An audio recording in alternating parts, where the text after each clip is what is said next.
विलायत न्यूज़ में आपका स्वागत है। देश विदेश, मिडिल ईस्ट और इस्लामी देशों की अहम खबरों के लिए आप देख रहे हैं हमारा ख़ास प्रोग्राम वर्ल्ड बुलेटिन। बुलेटिन की शुरुआत में नज़र डालेंगे आज की अहम सुर्खियों पर।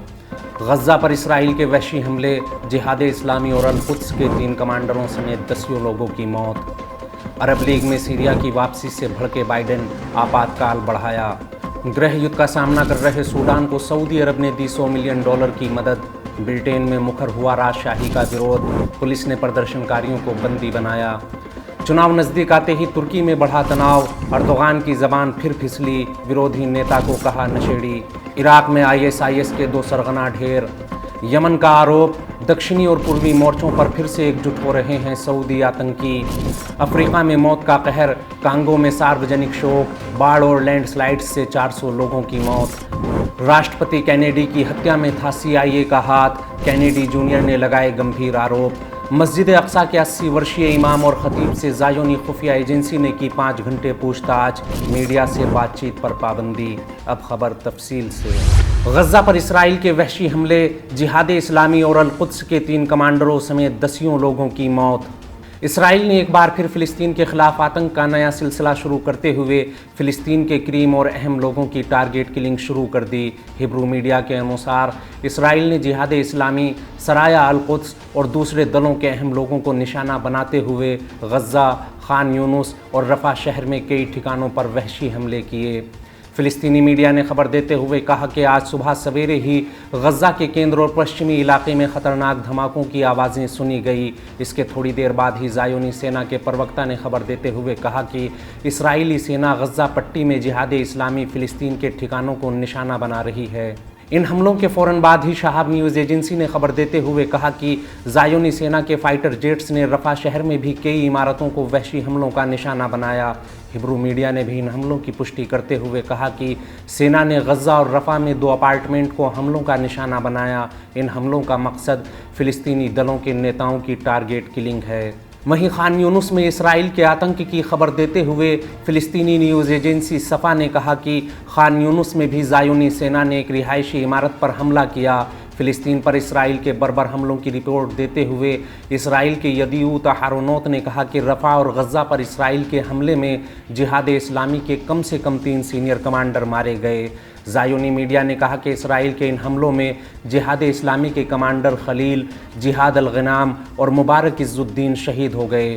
फ़िलिस्तीनी सूत्रों के अनुसार इन हमलों में सराया अल-कुद्स के कई सीनियर कमांडर और उनके परिवार के लोग मारे गए।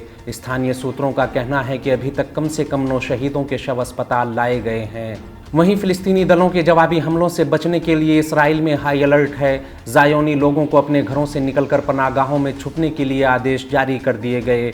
जिहाद इस्लामी ने इसराइल के इन हमलों पर प्रतिक्रिया देते हुए कहा कि जंग इसराइल शुरू कर रहा है, लेकिन उसको ख़त्म हम करेंगे। हम अपने शहीदों का कड़ा इंतकाम लेंगे। अगली खबर में बात करेंगे कुदरत के कहर का सामना कर रहे अफ्रीकी देश कांगो और रवांडा की। अफ्रीका में मौत का कहर, कांगो में सार्वजनिक शोक, बाढ़ और लैंडस्लाइड्स से 400 लोगों की मौत। सैलाब से बेहाल अफ्रीका में रवांडा के बाद कांगो में भी बाढ़ और लैंडस्लाइड्स कहर बनकर टूट रहा है।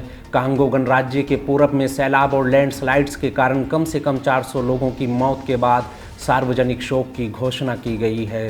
कांगो के हालात इतने ख़राब है कि यहाँ हर मिनट एक लाश मिल रही है और कफन और दफन का सिलसिला रुकने का नाम नहीं ले रहा। पूर्वी कांगो में सैलाब और लैंडस्लाइड्स के कारण अब तक कम से कम 400 लोगों के मारे जाने की पुष्टि हो चुकी है। कांगो के एक सीनियर ऑफिसर थॉमस बाकिंगा के मुताबिक सैलाब के बाद अभी तक कम से कम 394 शव मिले हैं। दुनिया के सबसे गरीब देशों में शामिल कांगो में अकेले शनिवार को ही 203 लाशें मिली थीं। थॉमस ने कहा कि जुमेरात के दिन से ही हम हर मिनट लाशें पा रहे हैं और उन्हें दफनाने में लगे हुए हैं। थॉमस ने कहा कि सरकार ने सैलाब पीड़ितों की मदद के लिए भारी राहत सामग्री भेजी है। हम कश्तियों की मदद से पीड़ित लोगों के बीच लोबिया, आटा, दवा और खाने पीने की ज़रूरी चीज़ों के साथ साथ तिरपाल वगैरह भी भेज रहे हैं। बताते चलें कि जुमेरात से ही भारी बारिश के कारण पूर्वी कांगो के कई इलाकों में नदियां उफान पर है। सैलाब और लैंडस्लाइड्स के कारण हालात बेहद गंभीर हैं। कई गांव पूरी तरह डूब गए, खेत खलिहान बर्बाद हो गए। सरकार ने सार्वजनिक शोक का ऐलान करते हुए देश के झंडे को आधा झुकाकर रखने के आदेश जारी किए हैं। कांगो में हुई इस भारी तबाही से 2 दिन पहले ही उसके पड़ोसी देश रवांडा में भी सैलाब के कारण कई इलाके और हज़ारों घर तबाह हो गए थे। रवांडा में बाढ़ के कारण कम से कम 131 लोग मारे गए।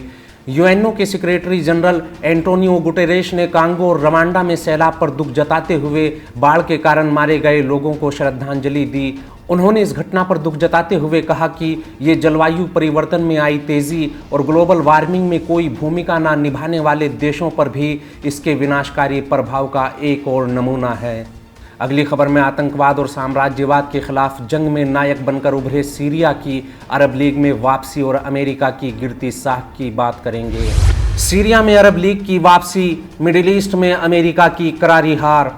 सीरिया की अरब लीग में वापसी के साथ ही इलाके के समीकरण में तेज़ी से बदलाव के साथ ही मिडिल ईस्ट में अमेरिका की नीतियों को गहरा झटका लगा है। अरब लीग के विदेश मंत्रियों ने काहिरा में हुई बैठक के बाद सीरिया की अरब लीग में वापसी पर मोहर लगा दी। अरब लीग के प्रवक्ता ने कहा कि काहिरा में आज हुई बैठक में अरब लीग ने सीरिया की वापसी पर रजामंदी जाहिर कर दी है। मिस्र के विदेश मंत्री सामे शुक्री ने आतंकवाद के खिलाफ सीरिया के संघर्ष की ओर इशारा करते हुए कहा कि कुछ देशों से जुड़े संगठनों को सीरिया में संस्था का रूप दे दिया गया ताकि इन देशों के हितों के मुताबिक काम किया जा सके। आतंकवाद के खिलाफ जंग में सीरिया की जनता अकेली थी और उन्होंने बहुत मुसीबत और मुश्किलों का सामना किया।